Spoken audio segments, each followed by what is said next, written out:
You see her in children's illustrations as a clever and charming creature, or in internet videos as a bouncy, exotic house pet. Forget all of that. Being a fox is not living in a fairy tale. It is being a wanderer plagued by parasites, hunted by nearly every large predator, and a slave to a sense of smell that forces you to perceive the world as a vast collection of decaying odors. Your life is a frantic race against starvation in a body that burns energy faster than you can replace it. Charm is an illusion others project. Your reality is pure panic instinct. You emerge into the absolute darkness of a damp and stuffy tunnel, dug feet beneath the cold surface. At birth, you weigh barely 100 grams, the equivalent of a medium apple. You are blind, deaf, and completely toothless. Your fur is short, a dark gray shade that in no way resembles the vibrant red that humans admire. The first sense that hits you is not sight, but the body heat of your mother and the pungent smell of earth mixed with urine and musk. You are compressed against 4 or 5 siblings, all desperately fighting for access to the mammary glands. The competition begins before you even open your eyes. Your siblings are not your allies. They are your first rivals for limited resources. The temperature inside the den is about 10 degrees Celsius higher than outside. But if you move a few inches away from your mother's body, the early spring chill begins to shut down your metabolism. Your mother cannot leave to hunt for the first few days. She depends on what the mail brings back. If food is scarce out there, the milk dries up in here. You feel the constant pressure of the bodies around you, the sharp wheezing of your own lungs, and the metallic taste of the milk that is your only lifeline. Your world is reduced to this subterranean cubicle for at least 2 weeks. When your eyes finally open, they are blue and cloudy, unable to focus. The light entering the tunnel entrance is an assault. You don't know it yet, but your survival rate is discouraging. About 50% of your littermates will not make it to their first year of life. That small patch of light at the end of the tunnel is not the path to freedom. It is the doorway to a world where you are the main course for almost everything that moves. At 2 months old, your fur changes to a sandy shade and eventually to a rusty red. You leave the den, but the outside world is a sensory bombardment of terror. Your ears, now large and erect, pick up the sound of a falling leaf 30 yards away, and every snap in the brush sends your heart pounding at over 200 beats per minute. You discover that you are not the master of your domain. While you are playing at biting a littermate's tail, a shadow crosses the sky. It is a golden eagle.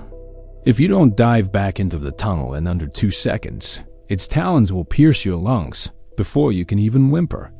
Hunger is now a constant ache.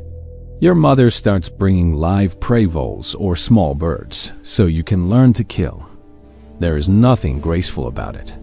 It's an awkward fight, muzzles covered in blood and dust, as you try to figure out how to deliver the fatal bite to the back of the prey's neck. If you fail, you will spend the night with your stomach rumbling. By 4 months, the family structure starts to fall apart.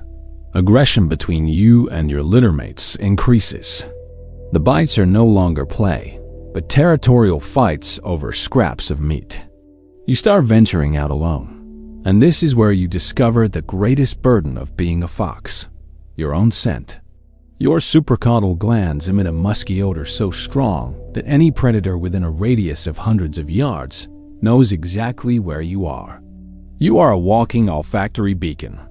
At the end of summer, your parents simply stop feeding you. The message is clear. Their territory can no longer sustain your hungry mouth.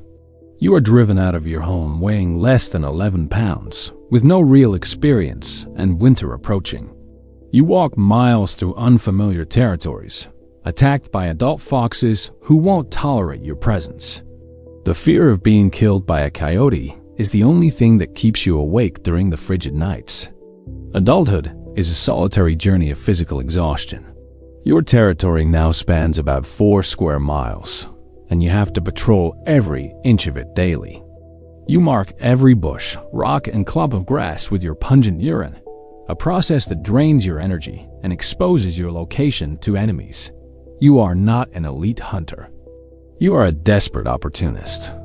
Your diet consists of 60% rodents, but you spend hours digging for earthworms, insects, and eating fallen fruit fermenting on the forest floor. Your hearing is your greatest tool, but also your greatest curse. You can hear the high-frequency squeak of a mouse moving under a foot of soil, but that means the noise from a nearby road or city sounds like a constant explosion in your sensitive brain. When you hunt, you use the Earth's magnetic field to orient yourself, performing parabolic leaps above the snow. But if you miscalculate by just 2 inches, your muzzle slams into the hard ice, potentially breaking delicate facial bones. The worst part of being an adult isn't the hunting, but the inhabitants you carry in your own body.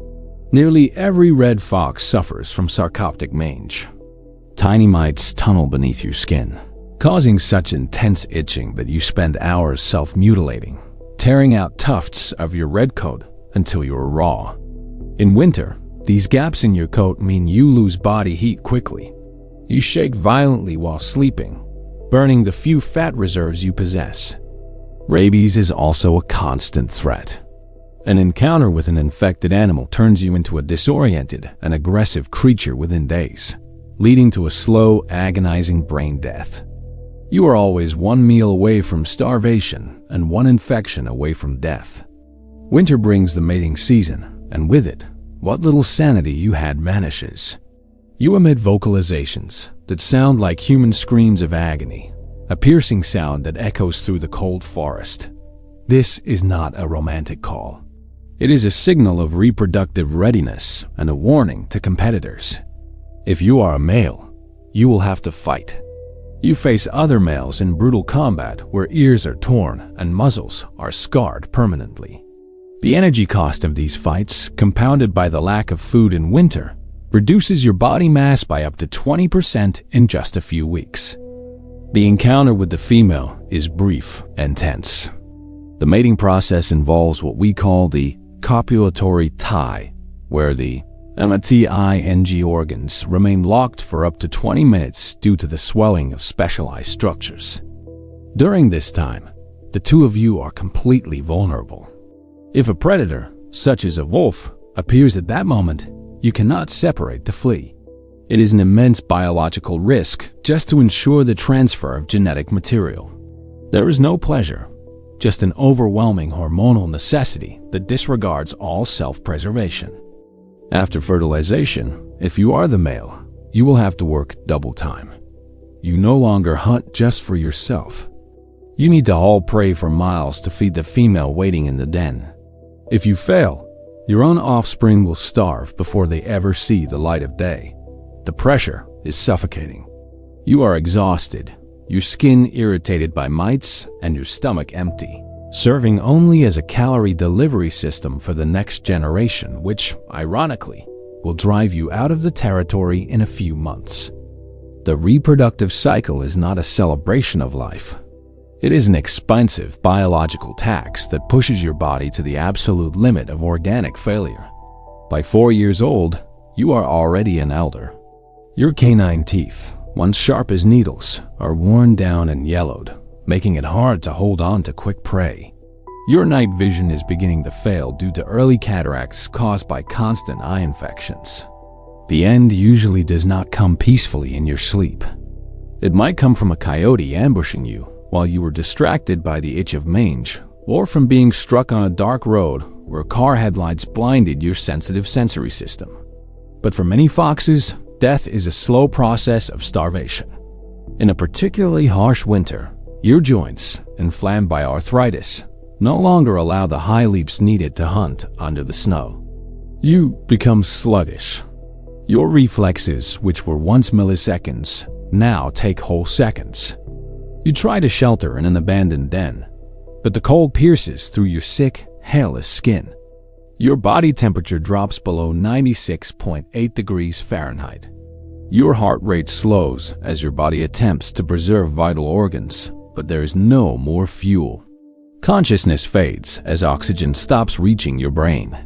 Your last scent is the damp earth, The same smell as when you were born. You die alone, forgotten, and covered in parasites. Within hours, your body, the one you fought so hard to keep alive in a hostile world, will be consumed by insects and other scavengers.